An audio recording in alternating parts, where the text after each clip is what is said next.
Time to talk some recruiting with big-time prospect Max Buchanan out of Seminole High School.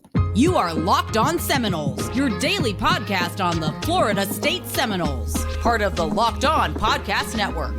Your team every day.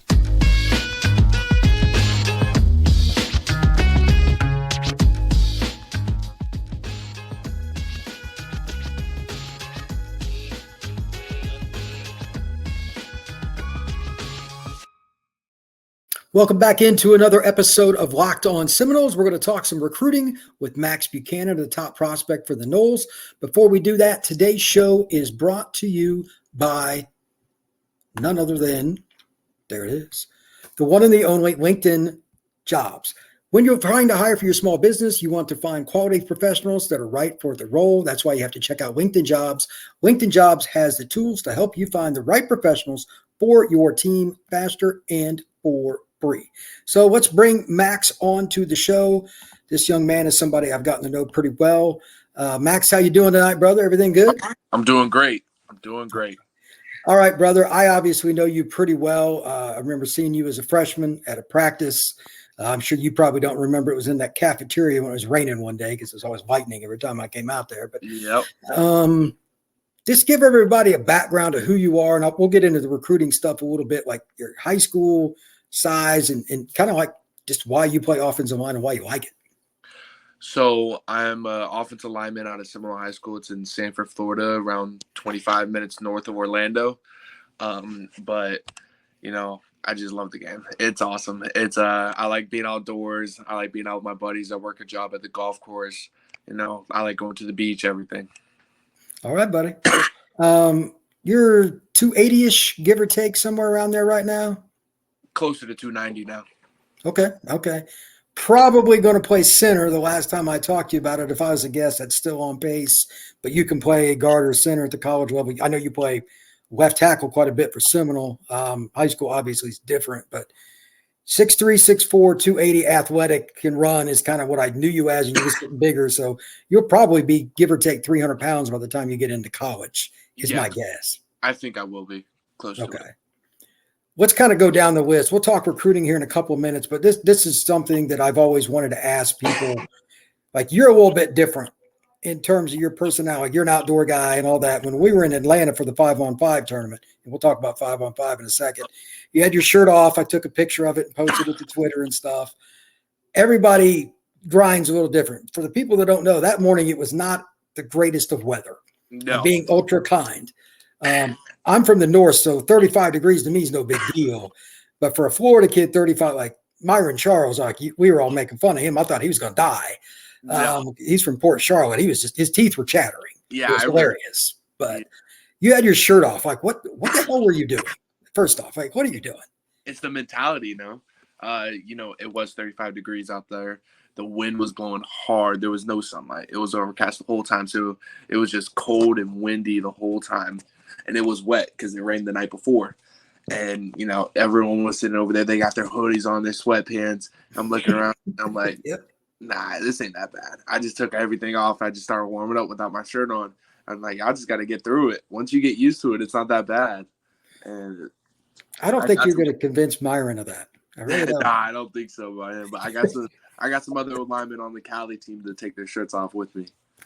There you go. So what Max is referring to is the 5-on-5 tournament, and I did an overview with this. I played the video. Max was in it, and I spoke over like the whole film, who was going and why it's important. 5-on-5 is what it sounds like. It's 5 O-line against 5 D-line, and it's 2 reps for each guy to pass protect or pass rush and try to get to a bag. It's a point if you get it or a point if you don't, whatever. It's pretty straightforward. But for people that don't know, why do you think it's a big deal for people to kind of spread the word about, like, you had offers anyway, but you went out and competed?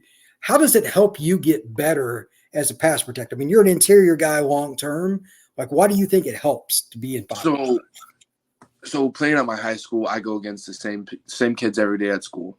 I know exactly what their moves are. I know their weaknesses. I know their strengths. So it doesn't really help me to just go against them all the time. That's why when we go against other teams, it's quicker for me to learn what they're good and bad at. But at the same time, there's not always the best talent on every team that I go against. So me venturing out and being on this Cali team, we go against top guys all over the country. That's from everywhere, from Miami to California to Atlanta to Texas. They were just most recently at. And it helps me out like iron sharpens iron. I'm going to lose some reps, but I'm going to win them. And when I win, it's just teaching me that I can use this in my games. And when I lose, I realize I've got to correct this mistake. So once I get into high school ball, I've already got that done. Well, I think that's the big deal. Like before we came on the show, I said like not many high school kids really match up with you. You know, like Myron could, but are you going to play Port Charlotte? No. Like, you know what I mean? Like there's not many kids that size that can handle somebody that's over 280 and can move. So these tournaments are basically all-star teams. Exactly. But there's some exceptions to it where a high school team and their JV coming, like those kids get smoked, but they get better. They get like there was a team on the Atlanta trip, and it was sorry. A little sick, but it was an all freshman team, and we destroyed them. But then afterwards, we were like, "This is going to get y'all better," and they'll be good. They will be. Yeah, that was part of 229 Elite, a bunch of South Georgia kids that don't get a lot of comp. Exactly. A lot of those kids are from rural high schools. There's like one or two good linemen at each school. It's very difficult for them to gain the reps they need. It's even worse than where you're at because they're not near a metro area like Orlando. Obviously, Orlando is pretty big, so. I think it's great, and you get a lot of different guys together that can learn from each other. Like I go to 7-on-7 tournaments all the time. There's a gazillion DBs and receivers, but there's only so many guys that weigh 250 and up that can move. Exactly. It's the rarity part of it. So thank you for explaining that to people because I don't think a lot of people truly understand how hard it is for us as recruiting guys to evaluate linemen because, like, you know, there's two or three guys, I'm going to go into specific, but like there's two or three guys on your team, a California Power team, that like they just destroy. Their high school film is comical. Oh, yeah. Because they just run over guys. They make you look small. Some of them make you look small. Like it's, 100%. Some of them are bigger than me. And it's like, what are they doing? Like going, like they put a 230-pound defensive tackle in front of some of these kids, and it's like they're in deep trouble. So it's kind of rough. The other part of this is travel. You've been to Texas, California, Georgia, all over the place. A lot of young people don't get that opportunity. And this 5-on-5 group is California Power is a 7-on-7, but they got the 5-on-5 group and it's growing. 24K is another one that's got a team, etc. This is growing. You get to meet people you wouldn't meet otherwise all over the country. I'm sure you see videos and different things, or me or whoever doing podcasts, but it's different to see somebody live. Do you think you pick up stuff from watching like other reps and other guys, not just your own reps, just being there? 100% we do. And it's also with the Cali team, it's amazing because not only are we traveling a lot, but we're also going to colleges. We go to 2 colleges per trip. Like when we went Friday and a Sunday or whatever it is. We flew into Birmingham to go visit Alabama. And then we drove over to Atlanta and we saw Georgia Tech after 7-on-7 did a tournament on Saturday. We went to Georgia Tech, and then Sunday, 5-on-5 and 7-on-7 played. But also, everyone on the Cali Power team is Division 5. They're Power 5 athletes. And actually, in the Texas tournament that they did, there wasn't any at all. That they ended up just going against each other. Okay, well, this is growing. It's not anywhere where it needs to be. We're 2 or 3 years away from that, but it's getting better. But got to start somewhere. As it relates to the schools, let's just get the visits out there. I know we talked a little bit about your OBs, and we'll talk about Florida State in a second because you just took it unofficial there. What are your official visits coming up? Like, who do you have? And I know this can change, but for now, which OBs do you have? Right now, I've got Ole Miss on April 27th. I've got UCF on May 17th. Jeez, I'm sorry. It's all good. Clemson on May 31st. FSU on June 7th. Miami on June 14th. And then Penn State June 21st. That's a lot of visits, brother. And you're all over the place. Penn State is random for a kid from Orlando, by the way. Yeah, they were my second offer. They've always been there, and they're a great program. So I definitely want the offer. Okay. Talk a little bit about your trip this past weekend to go see the Knowles practice. What'd you see, and what do you think about it? The nose practice, it was amazing. They're high paced, they're intense. Everyone there's got a lot of energy. There's no one that's like wasting any reps or like wasting any time while they're there. They're always doing something like active, and it's a great place. You've been to Florida State, I'm guessing, 5 times or more in the last couple of years. If I was, camps passing through, whatever. Like, how would you compare Norvell, like the way he is in general, not just with you, but how would you compare him to other coaches and like how he is at practice to like just a normal college football coach? So when I was at the practice, actually, he was racing his players. I've seen that with the players, and it shows that he's there and he's willing to put an effort to get you there, and he's staying on top of people. Like, he was calling out people that he wasn't even nearby. Like, he was over there with the DBs and he was yelling at running backs, trying to get them right. And he's everywhere. He's got eyes everywhere. He's making sure everyone's getting the work done. And he's a great guy. He's energetic, and he wants the best for everyone. He seems like a pretty positive individual. I don't know him personally, but like everybody I've talked to has given somewhat of a similar answer to what Max just did. And I think that's cool because old school coaches were always trying to be gruff, trying to be the tough guy. I don't see Mike as being the guy that's going to go headbutt anybody.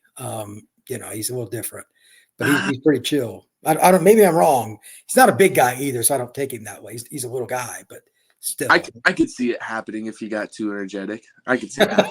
I don't know if that's in his best interest. On a side note. What are you looking for in a school? Like, what's going to be your deciding factor? Because you've got all these offers, Florida schools, out of state, whatever. What are you looking for? I'm looking for a great community. I'm looking for where the coaches want me to be there. I'm looking for a place where not only do I get along with the coaches and everyone that's in the school, but I also get along with the players there. And I want to see how the players come in the locker room when the coaches aren't in there, because most of the time you're not going to be with the coaches. You're going to be with the players, and I want to see how they do. Well, the community thing and the bond, like in a locker room for football, I mean, there's 85 guys technically there can be in college on scholarship, plus you got walk-ons. Yeah. If you don't have the right bond, things can go sideways, bro. You already know. Real quick, it can. To that point, you're at Seminole, which is a program that's been good for a long, long time. One of my favorite players back in the day was Jeff Fain, played at your high school, played in the NFL for like 11 years. Like, explain to somebody what it's like to represent Seminole High School, ironic considering that mascot for the Knowles, but is the Seminoles. But what's it like playing at a school that everybody kind of circles your team? Like, how does that help you as you go from the high school level and eventually, Florida State or somewhere else to play at the college level? The program that we have is a college program. We've got the workouts, we've got the conditioning, we've got the weights, we've got the equipment, we've got everything that's built for us. There's not much we can do but put in the work, and we're going to win no matter what. Every year we're going to win. And we've produced Power 5 and college athletes every year consistently.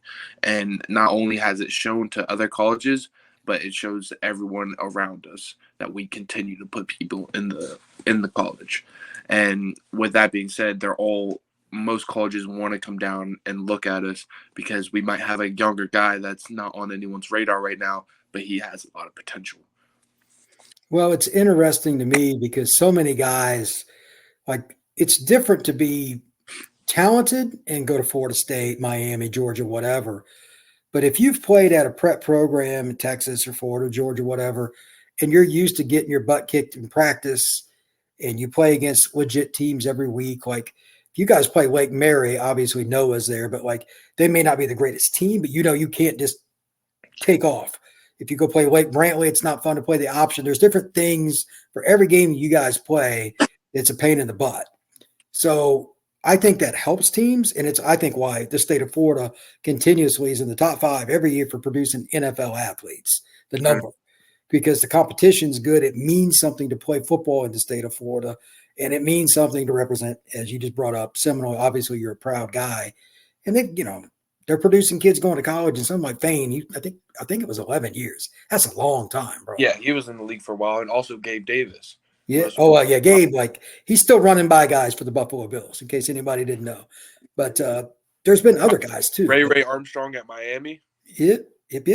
So they've always had players, and I think that's important. And it's why I like doing what I do, because I get to be around kids. I can usually tell who has a chance, and there's some kids that it's kind of obvious, but it's a great city that you're right on the edge of, and you go against a lot of comps. So, Max, thank you very much, buddy. I'm going to wrap up. Stick with me here just a second. I'll be right back with you. But thank you, folks, for coming in to check this out. I appreciate it. Everybody be good.